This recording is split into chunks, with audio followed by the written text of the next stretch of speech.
Okay so बहुत से लोग गाइस जिम में जाके अंधाधुंध जोर मारते हैं। उन्हें ये नहीं पता होता है कि कब अपनी वॉल्यूम को इंक्रीज करना है, कब इंटेंसिटी को लो रखना है और किस हद तक अपने आप को ट्रेन करना है जिससे कि हमारा अगला वर्कआउट सफ़र ना करे। तो चलिए इसके बारे में आज बात करते हैं।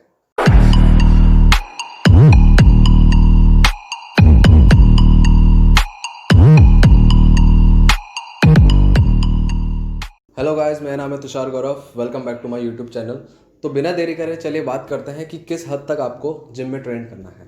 तो उससे पहले गाइस मैं आपको एक कॉन्सेप्ट समझाना चाहता हूं जिसे हम बोलते हैं आरपीई। आरपीई की फुल फॉर्म है रेट ऑफ प्रिसीव्ड एक्सर्शन, और ठीक इसी का दूसरा मतलब होता है आरआईआर, जिसे हम बोलते हैं रेप्स इन रिजर्व। अब इन दोनों का ही सेम मतलब होता है। इसको मैं एक चार्ट के थ्रू समझाता हूँ, ठीक। तो जैसे कि गाइज आप स्क्रीन में देख सकते हैं आरपीई स्कोर करके कुछ नंबर्स लिखे आ रहे हैं।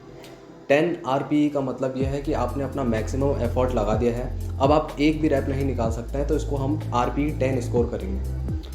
9 आरपीई का मतलब यह है, उसके आगे आप एक नंबर लिखा हुआ देख सकते हैं। इसका मतलब यह है कि आपने अपने टैंक में एक रैप अभी भी बचाया हुआ है, ठीक। ऐसी करके पूरी प्रोसेस चलती है। और दूसरी तरफ आप देख सकते हैं आरआईआर। इसका सीधा सीधा मतलब होता है कि 0 आरआईआर का मतलब ये होता है कि आपके अंदर अब जान नहीं बची कि आप एक भी रैप निकाल सकें। 1 आरआईआर का मतलब ये होता है कि हाँ, आपने अपने टैंक में अब एक रैप बचाया हुआ है, और ऐसे करके पूरी प्रोसेस चलती है। इतना समझ में आया? तो अब इसके बाद की जो कहानी है वो इसी चार्ट के ऊपर बेस्ड है। तो सबसे पहले गाइस बात करते हैं बिगिनर्स के बारे में, जिनका ट्रेनिंग एक्सपीरियंस अभी 6 महीने साल भर का है। तो इनके लिए सबसे पहली टिप यह है कि वो अपनी एक्सरसाइज को एग्जीक्यूट करना सीखें, अपनी फॉर्म और टेक्निक पे ध्यान दें, अपनी स्ट्रेंथ पे काम करें। दूसरी चीज़, इन्हें कोई ज़रूरत नहीं अपने नंबर ऑफ सेट्स बढ़ाने की, हाई वॉल्यूम रखने की। अब जो तीसरी चीज़ है वो हमने सीखी थी आरपीई के बारे में। तो इसे एक एग्जांपल के साथ समझते हैं गाइस। सपोज करते हैं कि आप 12 से लेकर 15 रैप का कोई एक वर्कआउट प्रोग्राम फॉलो कर रहे हैं, तो आपको कोई ज़रूरत नहीं है अपने हर सेट को फेलियर तक ले जाने की। तो इसको हम आरपीई 7 स्कोर देंगे, यानी कि आपने अपनी वर्कआउट में 3 रैप शॉर्ट रहना है, ठीक। और जैसे जैसे वीक बाय वीक आप प्रोग्रेस करेंगे, आप थोड़ा अपना वेट बढ़ाएं, थोड़े कभी अपने रैप्स बढ़ाएं। लेकिन ध्यान में एक चीज़ रखना, या तो ये 3 आरपीई मेंटेन रहे या तो ये नीचे आए।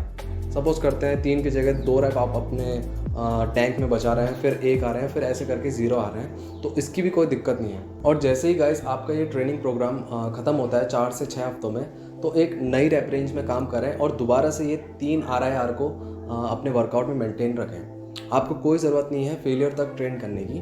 कोशिश करें कि कभी हर वीक या तो अपने रैप्स को बढ़ाएं या तो अपने वेट को बढ़ाएं। सेकंड आते हैं गाइस हमारे इंटरमीडिएट्स, जिनका ट्रेनिंग एक्सपीरियंस 3 से लेकर 4 साल या उससे ज़्यादा का हो सकता है।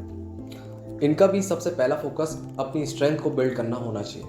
अब सेकंड चीज़, ये अपनी वर्कआउट की वॉल्यूम को थोड़ा इंक्रीज़ कर सकते हैं और ऐसी टेक्निक इंट्रोड्यूस कर सकते हैं अपने वर्कआउट में जो हाई इंटेंसिटी टेक्निक्स होती हैं, जैसे कि सुपर सेट, ड्रॉप सेट, इनको अपनी वर्कआउट में इंट्रोड्यूस कर सकते हैं। और हाँ, अब ये अपनी बॉडी को फेलियर तक ट्रेन कर सकते हैं, यानी कि आरपीई 10 तक जा सकते हैं। जहाँ आप 15 रैप निकाल सकते हैं, आप 16वां रैप निकालने की आपके अंदर जान नहीं बची, तो इसको हम फेलियर तक ट्रेन करना बोलते हैं। देखिए, मैंने आपसे फेलियर तक इसलिए ट्रेन करने के लिए बोला, जैसे जैसे हमारा वर्किंग एक्सपीरियंस यानी ट्रेनिंग एक्सपीरियंस बढ़ता रहता है, 3 साल, 4 साल, 5 साल, वैसे वैसे हमारा मसल ग्रोथ भी कम हो जाता है।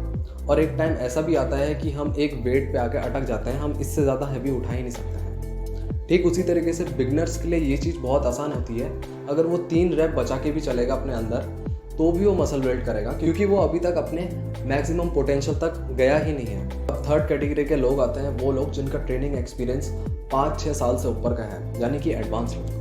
इनके लिए सिर्फ यही टिप रहेगी कि ये अपनी स्ट्रेंथ पे ज़्यादा ना फोकस करके कुछ ऐसे लिफ्ट्स पे, ऐसी एक्सरसाइजेस पे फोकस करना चाहिए जो कि इनके लिए काम करती हो। तो सपोज करते हैं कि पुलअप्स और चिनअप्स, ये 2 एक एक्सरसाइज है जो हमारे लैट्स को टारगेट करती है। तो सपोज करते हैं कि कोई एक बंदा है जिसको पुलअप करते समय वो फील नहीं आता है, लेकिन अगर वही एक्सरसाइज वो बंदा लैट पुल डाउन से करता है, तब उसकी बैक अच्छे से कॉन्ट्रैक्ट होती है, हर एक मसल फाइबर स्क्वीज होता है।